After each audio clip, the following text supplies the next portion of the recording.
All right, we are here for another episode of Millennial Money Matters with Kelly Turner. And Derek Mazzarella. And what are we talking about today, Derek? We're talking about trends of 2025. I feel like a over 40-year-old and an almost 40-year-old are definitely the perfect people to be talking about trends. Yeah, we're hip. We're still with it. We are totally hip, totally with it. We know all the coolest things. Yeah, I don't call them young people at all.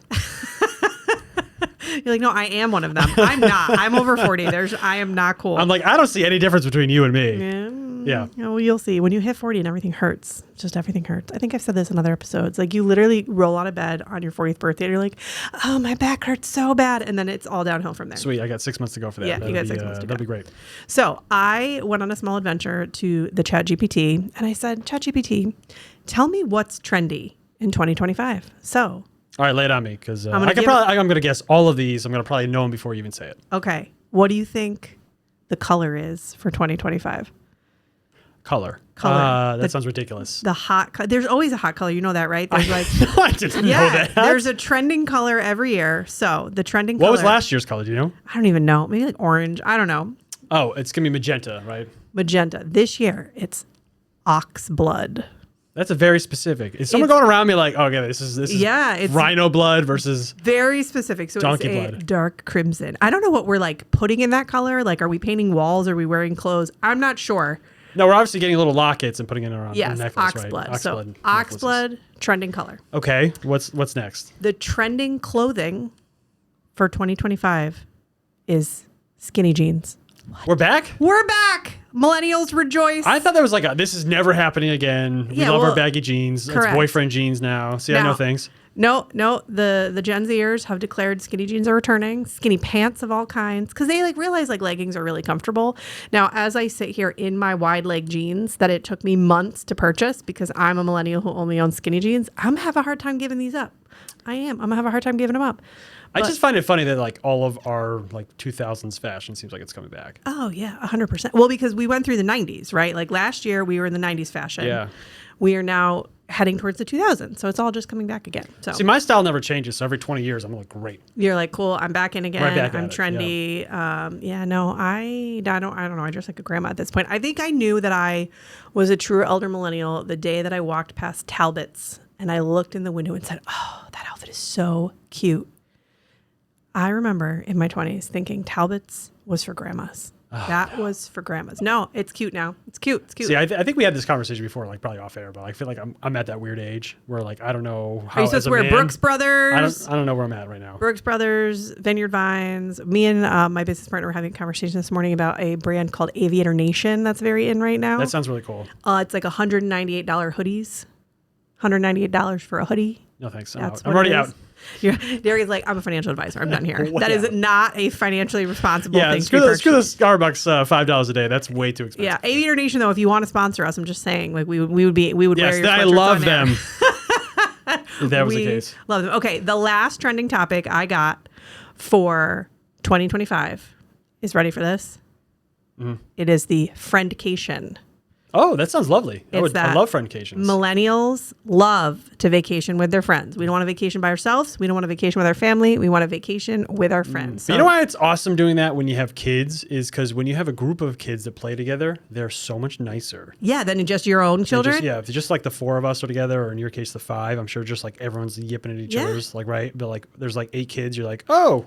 There's more. There's twice as many kids, but everyone's super chill. Yeah, and all the adults are able to have eyeballs. So we are actually the kings of friendcations in our house. It's actually funny when my husband and I vacation alone because we're like, "Hi, we don't usually do this. How are you?" What do we talk about? Yeah, we always have friendcations, but apparently it's becoming very popular for the mid-30s crowd. Love it. Both pre-kids and post-kids to friendcation. I'm hoping that's not a trend. It just is a thing that happens. Just a thing. So we just do it now. Yeah, I'm in for it. But there's some other trends for 2025. Yeah, this is a finance podcast. Why don't we talk about some financial trends? Financial trends for 2025. Okay, so I read the things to Derek this time, the cool stuff. Now Derek is going to read them to me, and I'm going to be like, the nerdy stuff. Yes, the nerdy stuff. We're at it. Okay.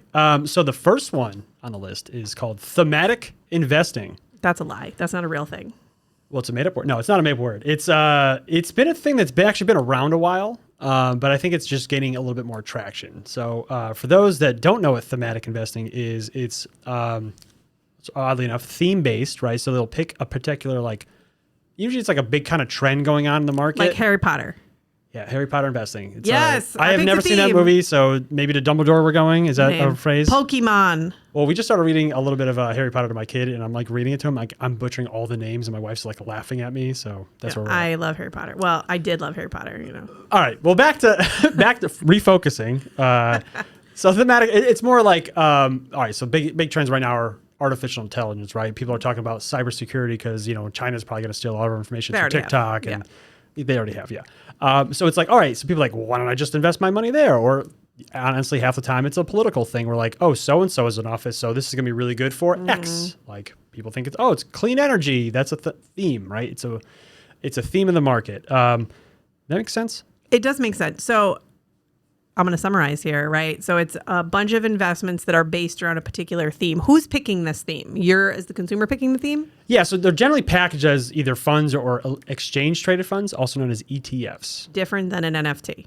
Correct. Yeah, not the same. So there's no pictures, there's no artists. It's not like scamming your money. It's just, ETFs are, instead of just buying, because people would say, all right, I want to invest in, let's say, just AI. So I'm going to invest in a chip stock, for example. They'll say, like, well, maybe there's other companies out there that also do this thing that could also blow up. Why don't I just see if there's some nerd out there that's searching this for the whole market, right? So instead of buying one stock, you buy 30, 60, 70 of those individual stocks packaged into one fund. Okay, so I'm assuming if we're going to do this, it's because these are going to perform better than regular investments. Well, you know what? I did some research for you on that one. So Morningstar ran a study looking back basically 3 years. Do you know what the average? Well, here, the S&P fund over that same time frame averaged 11% per year. Good. I'd be totally in for 11%. Sounds great. If you get 11%, your money's doubling like every 6+ years or so. Perfect. So the average thematic fund did -7%. What? Yeah, so the opposite of good. Okay. So actually, they're kind of being a little cheeky here, but a lot of people know ARK Fund, it's Cathie Wood's fund. It gained a lot of claim to fame in 2020. They crushed it in 2020, but then had a huge drop off and still have not recovered. So if you take out that one, because that's the largest quote unquote thematic fund, they lost 6%.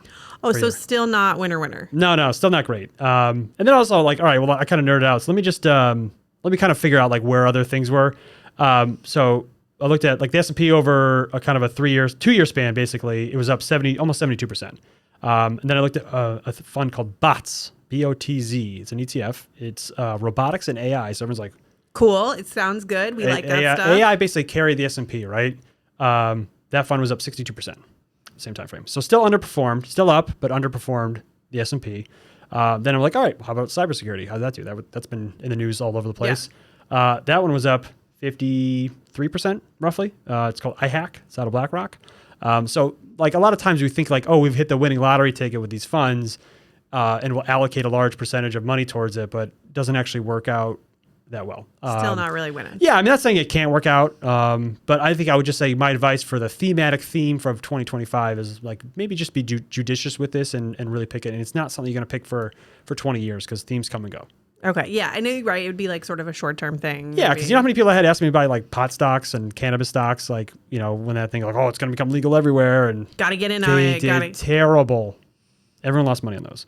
So just be careful with it. I heard, it's funny. I think that I was at a conference last week and the speaker had this sort of theme of if it's new, it's not true. And when you first hear that, you're like, it's kind of hokey. But when you really kind of think about it, is like stuff in the markets that tends to perform well has some sort of historical data to back it up, right? Even if it's something sort of new, you can sort of look at an older thing and say like, yeah, this is similar. Something that's brand new. Yeah.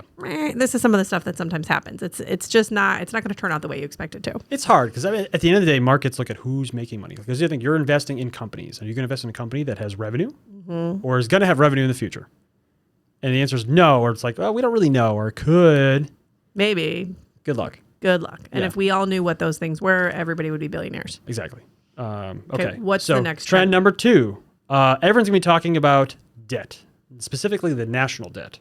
So we like to talk about our personal personal debt here Yep, on yep. this podcast, but now we're going to talk about national debt. I don't really want to talk about national debt, Derek. That's not a fun and exciting topic. It's not, but it's something that a lot of people are worried about. Yes, for very. Natural reasons. So one of the metrics we use to see like, do we owe a lot as a country or not is we use what's called percentage of GDP or gross domestic product, which is basically everything we make. Think about it, like everything we make and sell, and service-wise, that includes goods, all that stuff. So it's like kind of like the country's revenue is the best way to Country's think of it. revenue. Okay, I like it. So we do it as a percentage of that, right? So the highest ever before this period, do you know what it was? What? It was 106% of GDP, and it was right after World War II. Okay. Makes sense. We had we had a lot to pay for. lot of tanks. It's currently at 126.4. Woo. Way over that. We are not currently at war. We're, obviously. Well, sort of. I think we kind of always are. But We're poking our nose at the neighbors' businesses for sure. But we're obviously a lot. So a lot of people are concerned about it. I know there's there's probably one of the biggest reasons that our current presence in the office now and the whole Doge thing. Let's see how that works out. Well, and the trending thing with debt ceiling is that I think as the average consumer, we don't really necessarily like lock into that regularly until we get the news alert from the website on your phone that says, government freeze coming up, right? There's going to be another government freeze because we can't agree on the national debt ceiling and all so that the debt ceiling is a little different than the debt. Than the debt. But isn't it related?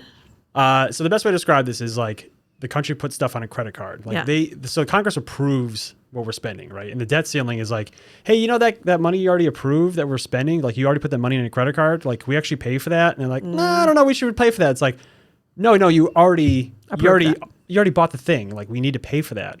And they're like, oh, okay, but we should be more responsible. But like, so you got to be responsible in the future. Like it's funny. I actually recorded a thing for WFSB, so Channel 3 for. About the debt ceiling. They want to be really, really hyperbolic by it, and I don't think they ever actually aired it because it doesn't happen. It always comes up, but it always gets solved. It comes up. But I think like the debt piece to it is right. Like that is a lot of what's going on politically right now is talking about the debt. We just had at the time that we're recording this episode, all the stuff came out this week where we were freezing federal grants and aid. So that is all related to national debt. Yeah, and it is a problem that we're going to need to fix. It's probably not a problem right this second, but we can't keep going on at this pace. So the reality is either we're raising revenue, so that's going to increase your taxes, or we're cutting. We're significantly cutting. And I think we're going to eventually have to do both. Like I looked up on JP Morgan has a guide to the markets, and we're spending on defense. We're spending about $964 billion a year on defense, right? So a lot. It's a lot. We're spending just over $1 trillion on debt servicing. So paying the interest on the debt that we borrowed. Wow. And that's just like the stuff that people don't really contemplate in like, it costs so much money to hold debt. And think about your own mortgage. If you have a mortgage yourself, right? People on the last page of your closing disclosure, there's this lovely number that we tell people like not to look at. And it's like what your mortgage is going to cost you if you pay it off over 360 months. Yeah, the full cost alone. Yes, right? it's the poop number.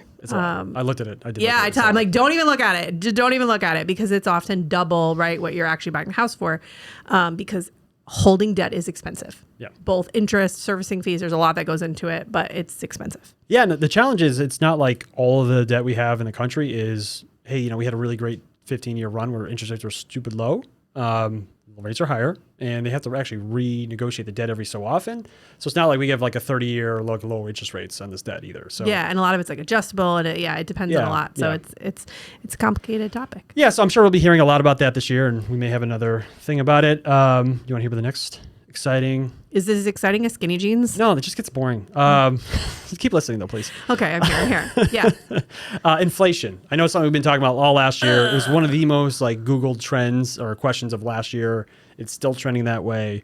It's like the thing that just won't go away. Yeah, like your uncle that won't leave the house after a party. It's like, get out of the house. We've been chilling with inflation since the pandemic, really. This is a pandemic related problem. Kind of came out of 2021 is where we really started to see inflation take off. I love and hate to talk about inflation from the interest rate standpoint because interest rates are related to inflation. Right. And for 2 years now, 2.5 years almost, we've been like, inflation's going to go down, so the interest rates will go down. But instead, they just keep going up. So inflation went down. Yeah. Interest rates just didn't go down like they were supposed to. Well, and this is the reason why, right? Because if the as we had in other previous episodes, so please check them out.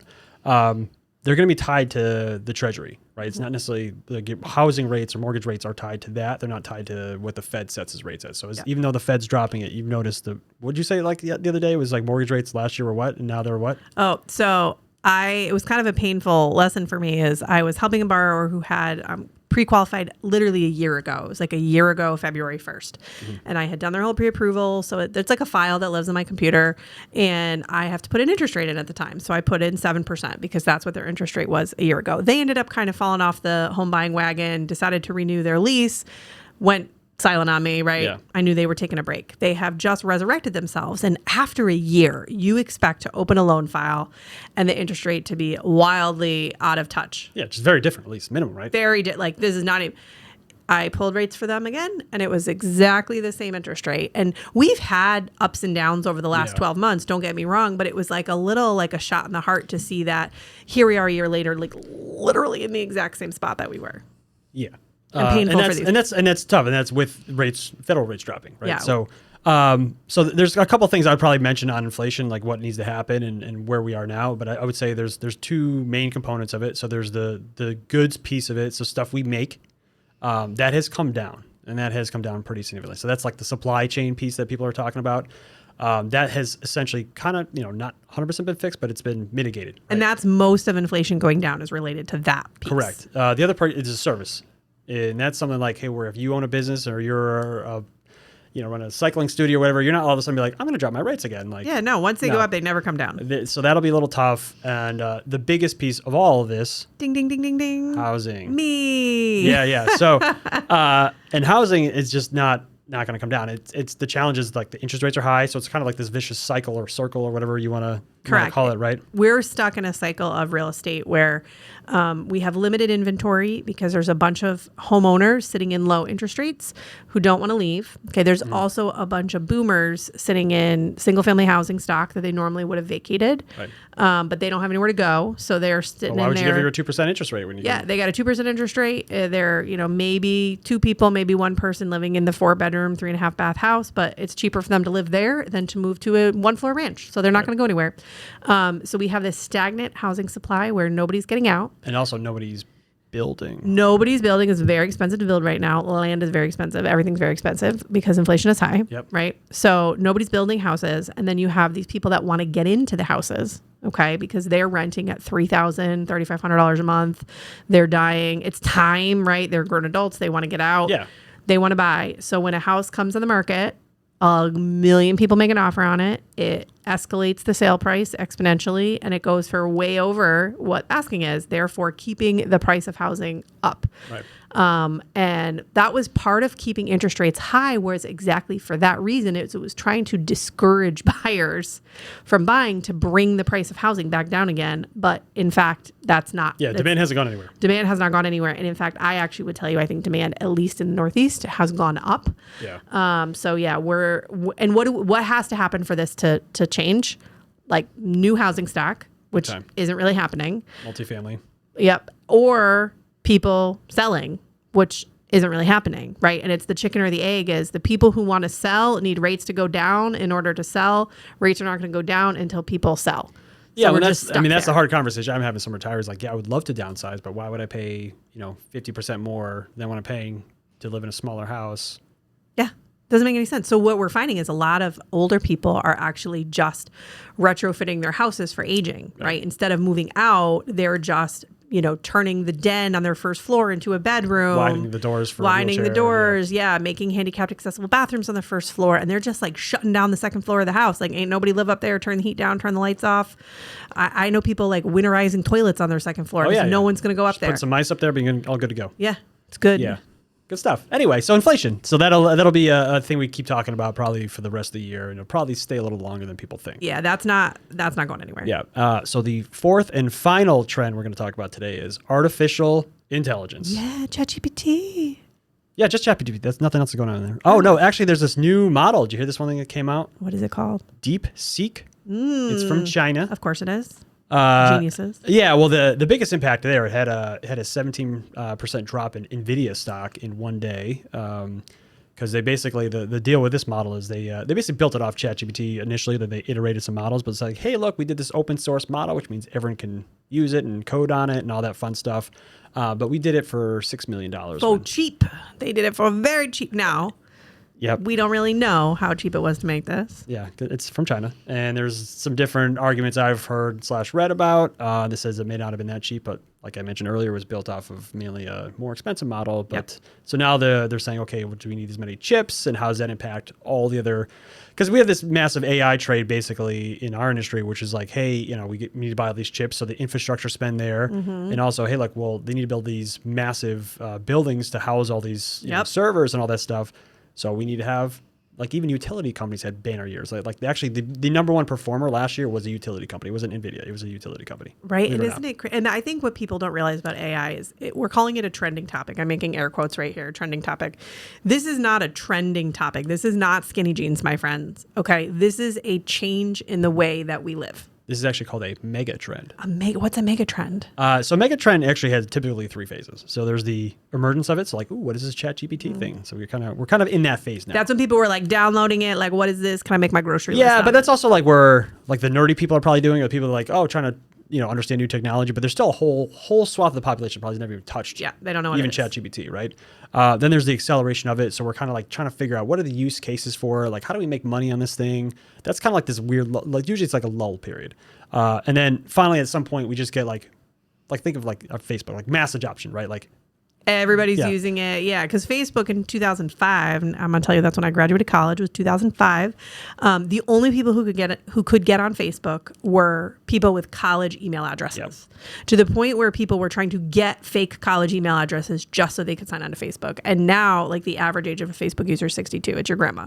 Your grandma who's like, "Happy birthday, little Johnny! Yeah, such a cute photo." That's who's on Facebook now. So yeah, it's that sort of shift in who's utilizing this technology. Right. And one thing I would say from like kind of a market / investing standpoint to watch is it kind of like think of this as probably going to mirror somewhat like the internet boom of the 90s. And, we had basically this huge boom where all these companies came out, people throwing money at them. We weren't really sure like who's going to make money. A lot of them didn't have any money. So it's slightly different than now because companies actually are making money. But we had this massive kind of rug pull where, like what were we doing? Like why? All these companies aren't making money. We're getting all this money. So we're probably going to have this accelerate right now. Probably a lull or a pullback in some form. We kind of saw a little bit of that with the DeepSeek thing.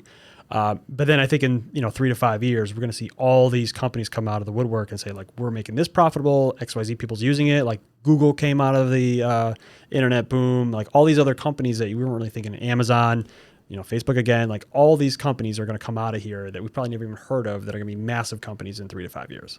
Yeah. And I think the other piece of that too is just where it's going to get implemented in your life. And this is why I say this is not a trend as much as like welcome to 2025 and your new living is, even like Gmail is a great example. Have you used Gmail recently where you log on to Gmail and you start typing an email and then Gmail starts finishing it for you?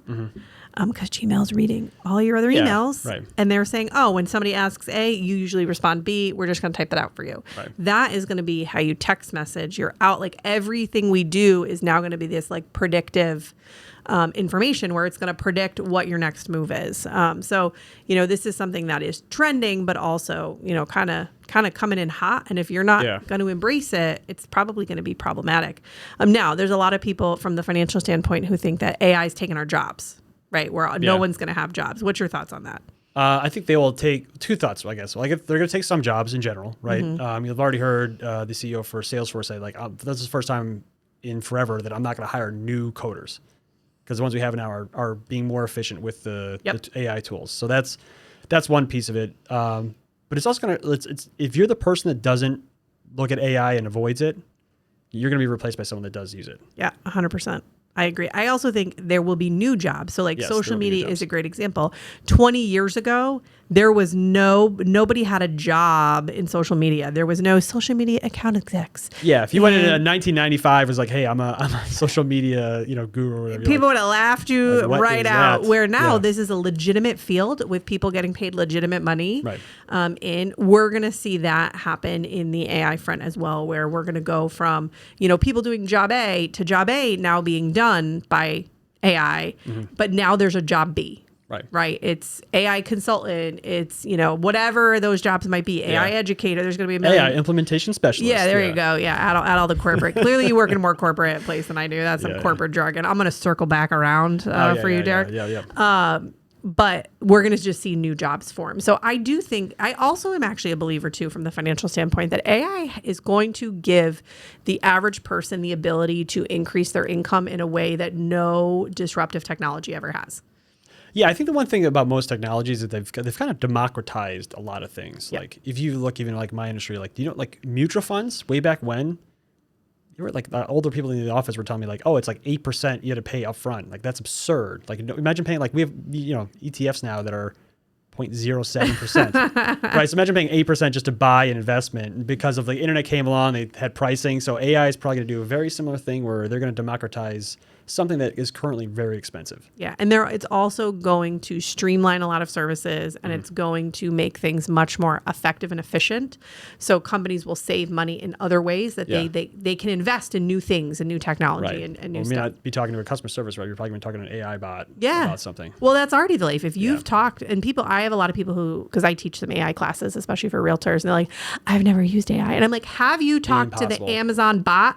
Have you talked to Amazon? Have you chatted Amazon? And they're like, of course I've chatted with Amazon customer service. I'm like, that's not a person. You're not talking to a person when you talk to Amazon customer service. You were talking to a bot. What that is that's like 50 bots talking and one human monitoring all those conversations, and then the human will step in if something looks problematic. But the bot, like 99% of the time, can handle whatever the question is. The bot has been fed, this is all of the things that people are going to come to you for, and this is your responses for it. Right. Somebody says A, you say B. Somebody says B, you say C. And I think we're going to start to see a lot more of that. But a lot of people who think they've never used AI, I'm sorry, you've used it. You just don't know. Yeah, I mean, even Siri's AI. Think about it. Siri, Waze. I had this argument with somebody. Waze is AI. So what it's doing, it's taking a look at like an algorithm of traffic to say like, hey, there's a buildup here.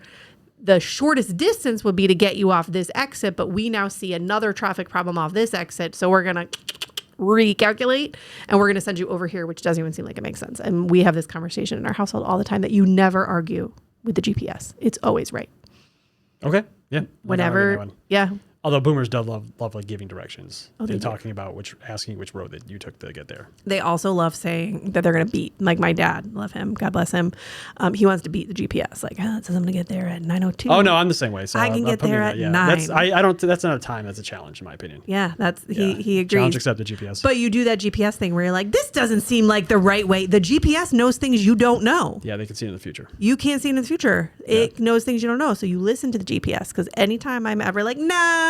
Yeah. I always do that in New Jersey. I don't know how much you travel in New Jersey, but anytime I go to New Jersey. No, I don't travel to Jersey. I travel to New Jersey. I'm like, the Garden State Parkway, what are we doing? Or which bridge are we going on? It's trying to tell me to go on the GW. I'm not going to the GW. I'm going to Tappan Zee. And I argue with it, and I'm always wrong 100% of the time. Yeah. Well, I can see that. Well, my bold AI prediction is we're going to have driverless. Like, our kids are not going to have to learn how to drive. I would love that. I'm not a great driver, so that would be great. And I think we're actually not going to own cars. It's going to be like we're going to pay $200, $500 a month and have a car. Boop, boop, boop. Come pick you up.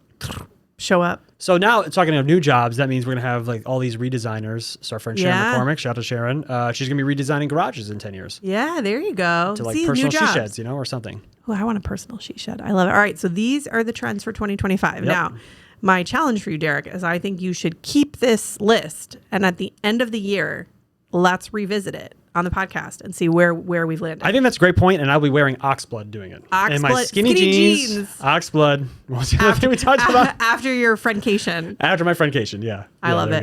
Perfect. All right, everyone. Thanks for listening. Another episode. Yep. See you next time. Bye. The opinions voiced in this podcast are for general information only and are not intended to provide specific advice or recommendations for any individual. To determine which strategies or investments may be suitable for you, consult the appropriate qualified professional prior to making a decision.